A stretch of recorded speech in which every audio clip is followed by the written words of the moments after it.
यार हुन कुछ करणा पवसी, न त जे इहे हाल रहे त उहो ॾींहुं बि परे कोन्हे जॾहिं अपने घर वञण कारण बि धारी इजाज़त ॾियणी पवसी। छा कयूं यार, पंहिंजे वस में आहे छा? एतिरी हिमत हुजे हा त अहिड़ा हाल ई छो हुजंदा।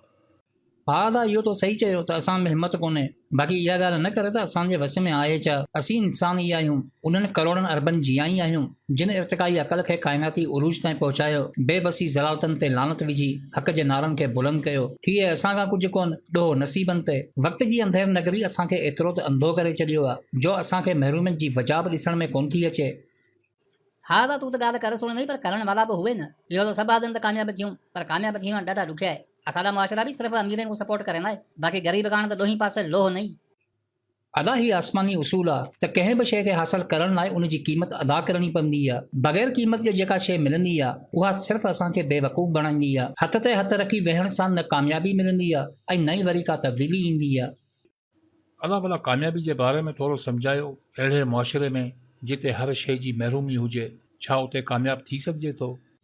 पहिरीं ॻाल्हि त कामयाबी खे कॾहिं बि महरूमनि सां न भेटियो। कामयाबी दुनिया जे कंहिं बि कोने में कहिड़ी बि हालत में हासिल करे सघिजे थी। करण वारो कीअं बि करे वेंदो, न करण वारे वटि हज़ार बहाना। असांजी अक्सरियत कामयाबी खे मंज़िल सम्झे थी, पर कामयाबी ख़ुदि हिकु सफ़र हूंदो आहे। हक़ीक़त में इंसान जो सफ़र शुरू ई तॾहिं थींदो आहे जॾहिं हू कामयाबु थींदो आहे। कामयाबी जे हुसूल लाइ अमीरी ग़रीबी जी ॻाल्हि ई कोन्हे, बसि हिम्मत ऐं हौसले जी ज़रूरत हूंदी आहे। मक़सद खे वाज़े कयो, दिलि सां महिनत कयो, मुसलसल जदोजहद ई इंसान खे कामयाबी जे रस्ते ते आणींदी आहे। थॉमस एडिसन चयो हो त कामयाबी हासिल करण लाइ सिर्फ़ु 1% दिमाग़ ऐं 99% महिनत जी ज़रूरत हूंदी आहे। उहो ई थॉमस एडिसन हो जंहिं 1091 साइंसी इजादूं कयूं ऐं दुनिया जो वाहिद शख़्स हो जंहिं सभ खां वधीक नाकामियुनि खे बर्दाश्त कयो। एंड्रयू जैक्सन ऐं इब्राहिम लिंकन ॿई अमेरिका जा अज़ीम सदर हुआ, पर इब्तिदाई ज़िंदगी में ॿई ग़रीब हुआ। इन्हनि जी तालीम भी तमामु घटि हुई। मुस्तफ़ा कमाल तुर्क फ़ौज में हिकु आम सिपाही हो, पर पंहिंजी महिनत सां तुर्की जो हुक्मरान बणिजी वियो। रज़ा शाह जी ईरानी फ़ौज में टके जी हैसियत हुई, पर पोइ बि ईरान जो शहनशाह बणिजी वियो। जूलियस सीज़र मिर्गी जो मरीज़ हो, पोइ बि अधु दुनिया फ़तेह करे वियो। डेमास्थेनस बातो हो, पर पोइ बि क़दीम यूनानी तारीख़ में हिकु आला हैसियत रखे थो। केंट 70 सालनि जी उमिरि में पंहिंजे अज़ीम फ़लसफ़े खे तहरीर कयो। अज़ीम फ्रांसीसी मुसवर मोनेट 80 सालनि जी उमिरि में पंहिंजी शानदार तस्वीर ठाहे रहियो हो। वान हेबोलेट पंहिंजी मशहूर किताब कोस्मोस जो आगाज़ 70 सालनि जी उमिरि में कयो ऐं 90 सालनि जी उमिरि में उनखे मुकमल कयो। तारीख़ में दिलचस्पी रखो था त ही तव्हांखे ख़बर हूंदी त गोंटे पंहिंजी मशहूर किताब फास्ट जो ॿियो हिसो 80 सालनि जी उमिरि में तहरीर कयो। विक्टर ह्यूगो पंहिंजी तख़लीक़ टार्गुमेंट 80 सालनि जी उमिरि में तहरीर कई। अदा महरूमनि जी ॻाल्हि कयो था न, लासानी धुननि जो मालिक येथवन कननि खां बोड़ो हो। मिल्टन पंहिंजी अज़ीम तसनीफ़ जन्नत गम गुश्ता उन वक़्तु तहरीर कई जॾहिं हू मुकम्मल अखियुनि खां अंधो थी चुको हो।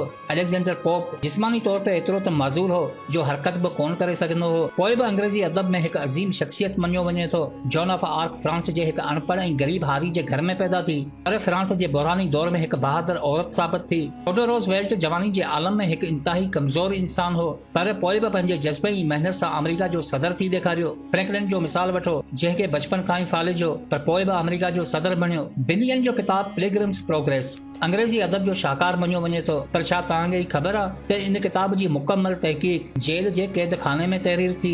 रॉबर्ट लुइस हमेशा मुख़्तलिफ़ बीमारियुनि में मुब्तला रहियो, पर पोइ बि अंग्रेज़ी अदब में नए नस्ल लाइ खज़ानो साबित थियो। ईअं नाहे जो इन्हनि बसि कोशिश कई ऐं कामयाब थी विया। इन्हनि जी कामयाबी पुठियां हज़ारे नाकामियूं लिकियल आहिनि। अंग्रेज़ी अदब जी मशहूर कहावत आहे त कामयाबी जी हर दास्तान नाकामी जी अज़ीम कहानी हूंदी आहे। कुझु करणु चाहियो था, समाज में बहितरी चाहियो था, त जवाब जी तलाश छॾे ज़हन में सवाल पैदा कयो। कैमरून जी कहावत आहे त जेको सवाल करे थो उहो ई जवाब हासिल करे थो।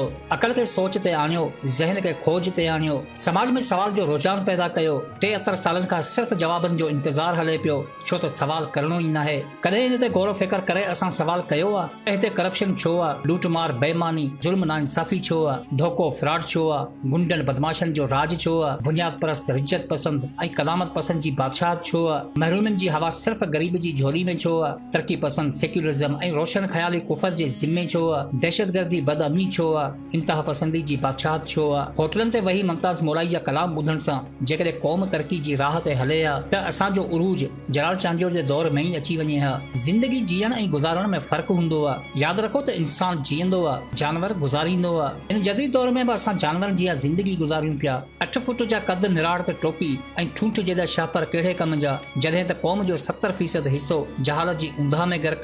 कुझु सोचियो, कुझु करण जी हिम्मत पैदा कयो, पंहिंजी अज़मत पंहिंजो मयार टके जे मुल्ह न विञायो। ज़िंदगी अनमोल आहे जंहिं ते सिर्फ़ तव्हांजो हक़ आहे। ख़ालिक ते यकीन आहे त ख़ल्क़ खां पिनण कहिड़ो, निजात जो दर उते आहे त क़िस्मत जो कलम बि उते आहे। थोरो गौर कयो, हर दौर जो अक्स इहो ई बयान करे थो, हर मुश्किल खे पार इंसान कंदो आहे। पथे ते हथ रखी पार कढण सां मंज़िल नाहे मिलंदी। हक़ीक़त हीअ आहे त मुश्किलातूं हूंदे बि जेको सफ़र जारी रखे उहो ई इंसान कामयाब थींदो आहे।